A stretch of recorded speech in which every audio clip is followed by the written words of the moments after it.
CBN Campinas.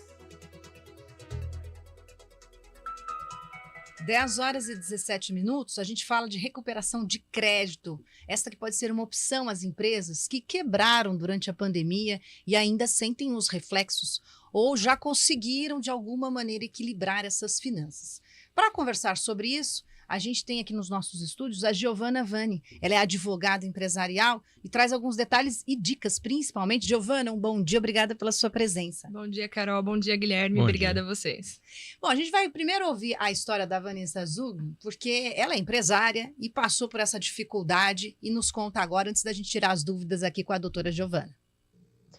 Eu, como empresária do ramo de consultoria, posso dizer que durante a pandemia nós tivemos muitos problemas financeiros por conta da inadimplência de alguns clientes que também vinham sofrendo, né, por conta da desaceleração do mercado. E isso gerou problemas em escala para toda a economia. A gente até tentou negociar para alguns clientes, né, para facilitar os pagamentos, mas muitos deles não conseguiram honrar os compromissos. E aí, por isso foi necessário acionar o nosso jurídico e com a ajuda dele a gente conseguiu uma recuperação de mais de 90% das inadimplências. Isso foi ótimo porque ajudou também a gente a garantir, né, a honrar os nossos compromissos. Pois é, tá aí a fala da Vanessa, ela que é empresária. Acho que essa questão envolvendo honrar os compromissos para muita gente faz diferença, porque já basta os problemas emocionais que todos nós passamos durante a pandemia. Quem é empresário, empreendedor, não se sente feliz, com certeza, de ficar devendo, principalmente ou para funcionários ou para terceirizados que estão na mesma situação. A advogada empresarial Giovana Vanni está aqui com a gente para conversar um pouco sobre o assunto. Doutora, esse é um tema delicado, porque o emocional pode abalar completamente, além das dívidas que já estão presentes. Com certeza, até porque a pandemia apareceu, mas a vida continuou, né, Carol? E aí os compromissos, eles nunca cessaram também. Agora, essa questão da recuperação judicial, alguns empresários, microempresários, empreendedores, não imaginam que um advogado possa auxiliar. Que tipo de lei existe para poder auxiliar neste momento? Na recuperação de crédito que a gente trabalha, a lei ela te dá duas opções. A primeira delas, você pode trabalhar fora do judiciário e depois dentro do judiciário. Então, a gente pode trabalhar com a justiça ou sem. E tem sido uma tendência, assim, hoje em dia, porque a gente sabe que os processos são um pouco mais burocráticos, eles levam um pouco mais de tempo, além disso, um pouco mais de custo. Então, sempre tem a primeira opção, que é o que a gente chama de extrajudicial, que é fora da justiça. Isso nada mais é do que pegar o crédito desse cliente. Então, você pode ser prestador de serviço, você pode ser um comerciante, qualquer que seja seu ramo, e tem uma dívida em aberto com algum devedor seu, a gente pega esse valor, atualiza esse valor, porque claro que a inflação do mês passado não é a mesma desse mês, então a gente atualiza esse valor, inclui juros e multa que são previstos em lei, que então não é abusivo, e a gente manda uma carta que chama notificação extrajudicial.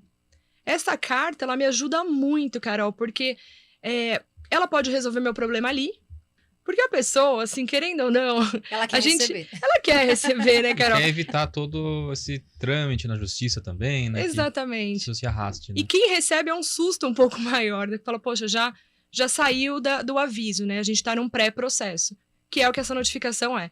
Então, no pré-processo, a pessoa tende a querer negociar um pouco mais do que uma carta simples de empresas de cobrança de uma forma geral.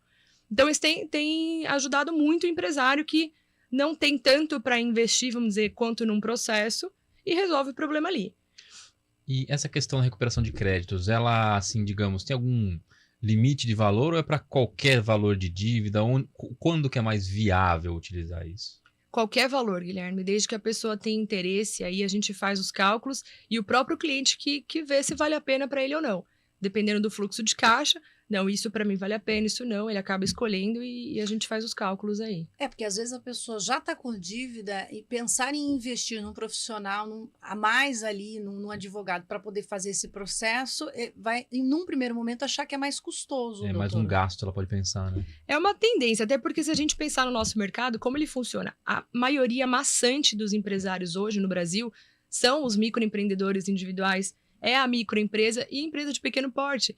Então, e essas pessoas têm uma assessoria jurídica, né? O que nem todo mundo sabe é que essa assessoria jurídica ela também funciona fora de um processo e com questões também de administração, que não deixa de ser uma recuperação do fluxo de caixa deles. Né? E Então, pode ser pontual também, doutora? Pode ser pontual? Por exemplo, eu tenho uma ou duas dívidas, às vezes a pessoa não consegue manter ali um serviço de um advogado mês a mês, mas pode, por exemplo, separar processos ou situações do administrativo mesmo? Com certeza. Até porque no nosso procedimento, aí vocês podem me perguntar, mas o que o advogado ganha com isso, né?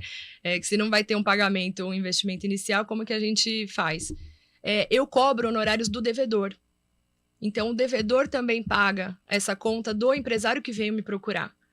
Porque, afinal, se não fosse pela dívida que esse devedor ele adquiriu, eu não precisaria ser acionada.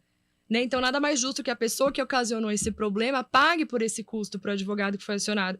Então, daí que a gente tem a cobrança dos honorários do devedor. E isso funciona tanto no âmbito extrajudicial, que é aquele que eu disse fora da justiça, quanto dentro da justiça. Para os dois casos, quem paga a conta, vamos dizer assim, é o próprio devedor. Uhum. Agora, dentro dessa situação, é como se eu fosse fazer um acordo, que antigamente a gente fazia de boca, né? Como se diz. Eu chego lá para quem eu estou devendo e converso direitinho em que termos podemos resolver. Porém, imagino que já via advogado, vocês já tenham, dependendo da dívida e da situação, encaminhamentos para serem dados e formas de escalonar ou de programar pagamentos? Sim, com certeza. É um acordo esse âmbito extrajudicial. A gente troca os títulos, porque os títulos eles têm uma data de validade, que é o que o pessoal chama de caducou. Muitas pessoas têm dúvida, mas será que essa cobrança já caducou? Será que eu ainda posso cobrar? Então, para garantir essa linha aí de raciocínio, a gente revalida o título. Como que eu faço isso? Um cheque, por exemplo, que tem um prazo de validade mais curtinho, que são 6 meses que eu posso entrar com ele na justiça, eu revalido, eu negocio, mando essa notificação extrajudicial, havendo interesse, a gente se compõe e põe tudo no papel. O de boca acabou, né, Carol? Então a gente põe tudo no papel. E esse papel chama termo de confissão de dívida. No termo de confissão de dívida, a gente coloca o que vocês querem combinar. Então, assim, nenhuma negociação é feita por um escritório de advocacia sem a anuência do meu próprio cliente. Perfeito. Então, olha, você quer negociar em 10 parcelas, 15, 20, enfim, pode. A gente põe isso no termo de confissão de dívida e vai ser ele que vai prevalecer. Para quem está ouvindo a sessão da CBN, a gente está conversando com a doutora Giovana Vani, ela é advogada empresarial, e a gente está comentando como é que você pode agir para recuperar crédito e junto à opção de também fazer, vamos dizer assim, acertos administrativos e tentar ir liquidando dívidas ou situações econômicas que você vem carregando aí alguns meses, inclusive depois da pandemia. A primeira dúvida que surgiu, e também mais um comentário, doutora Giovana, é assim: só o fato de fazer a confissão de dívida e encaminhar também já tira aquele mal-estar de muita gente que diz que não dorme à noite por causa de dívida. Você acha que isso tem ajudado também? Porque dá um sentimento para quem é empresário, para quem é microempreendedor, de que, olha, eu tenho uma dívida, mas eu já estou resolvendo. Isso faz diferença no dia a dia de quem está recuperando a empresa? Faz muita diferença, Carol, porque, inclusive, como eu disse, como a gente revalida esse título, aquele título anterior que pode ter sido protestado, então, olha, eu tenho um boleto que foi protestado, sujou meu nome, ele pode ser tirado dessa questão.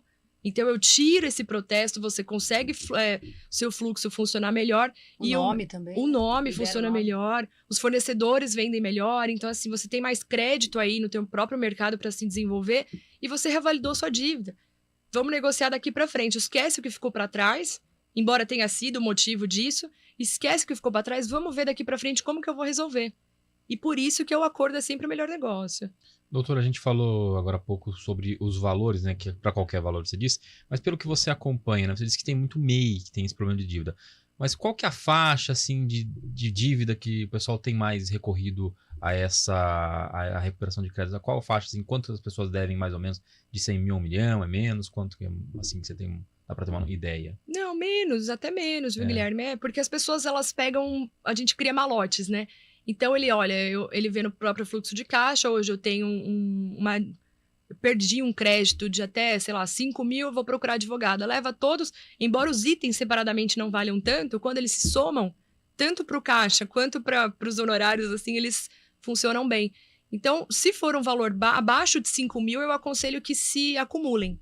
Acima disso, individualmente, pontualmente, igual a gente falou aqui, também vale a pena. É porque dentro dessa lista de MEIs que tem sido atendido para esse tipo de trabalho, a gente tem inclusive boleiras. Pessoa que faz bolo, pessoa que faz manutenção elétrica, são prestadores de serviço mesmo. Em geral, esses acúmulos de dívidas são em que área? Eles fazem empréstimos? Que tipo de dívida acabam sendo acumuladas? Essas acumuladas, assim, com mais frequência, são os comerciantes. Eu imagino que eles tenham o maior prejuízo. Por quê? Eles já entregaram produto. Já entregou. Até o prestador de serviço. Exatamente. O prestador contínuo, ele percebe que tem um índice de inadimplência aí, o pessoal tá devendo alguns meses, ele já para de prestar o serviço. Agora, o comerciante não. Ele já entregou a mercadoria dele, ele já gastou com a matéria-prima, com o insumo, comprando do próprio fornecedor. Então, a maioria que eu tenho visto, assim, são os comerciantes, que têm mais prejuízo. Agora, o que tem muito, que acontece muito, inclusive, que foi um reflexo da pandemia que eu vejo, os e-commerces. Tá. Os comércios eletrônicos, eles sofrem muito com isso. Até porque eles têm uma participação, geralmente, de uma terceirizada que é responsável pelo transporte. Então, a gente não sabe se, por vezes, o problema foi no transporte, se foi para o cliente final. Então, ele também tem esse plus aí, né, de risco. Pois é, aí vai ficando uma situação que às vezes o microempreendedor, o empresário ou o empreendedor que tá com um negócio que não é tão grande, começa a se ver numa situação sem volta. E aí atinge emocional, que é o que a gente estava falando no início dessa entrevista. Para a gente finalizar, doutor Giovanni, tem uma outra cultura muito presente nos brasileiros que é recorrente nas conversas, que é assim, eu vou deixar caducar essa dívida. Que dívida caduca? Isso é verdade ou é um mito? Existe isso? Existe. O caduca a gente chama de prescrição no direito, e você tem até 5 anos da data do vencimento desse seu título para entrar na justiça e cobrar por essa dívida. Então, se sua dívida tem menos de 5 anos, vale a pena ir atrás. É até um prazo razoável, né, Carol? Para você pensar 5 anos aí se eu vou recuperar esse valor ou não. Agora, o que é muito importante que eu vou deixar claro para o pessoal, embora a gente tenha essa cultura da pequena empresa, é muito importante que você, como empresário, já entenda que os documentos são necessários. Então, faça um contrato, por mais simples que seja, pega um recibo, uma duplicata com canhoto assinada, uma nota fiscal, um boleto protestado.